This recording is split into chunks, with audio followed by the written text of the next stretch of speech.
Snapchat is evolving how users can view their Bitmojis on the app. The social media platform will now let users see a 3D version of the Bitmojis they have created for their profiles. Alongside, users will also be able to view their friends' Bitmojis in 3D in the friendship profile. Snapchat parent company Snap Inc. purchased Bitmoji developer Bitstrips in 2016. The new 3D Bitmoji can be personalized with various new options made available to the users. The new 3D Bitmoji features have started rolling out for users.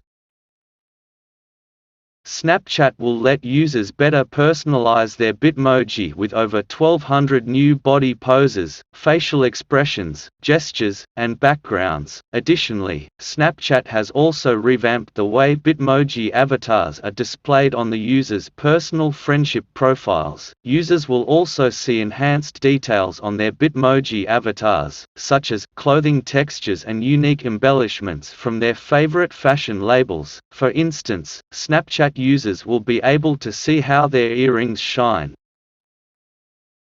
The new profiles also will showcase an expanded Snapcode menu. For easy profile access, it will include editing options, like quickly changing your outfit or hairstyle, and profile sharing, says a statement from Snapchat. It also mentions that Snapchat users will also be able to share their 3D Bitmojis with friends on and off the Snapchat app. Notably, 3D Bitmojis were earlier available exclusively for Snapchat's augmented reality (AR) lenses. If you enjoyed this video, then hit the like button, share the video, and subscribe to our channel. And don't forget to hit the bell icon. Thanks for watching.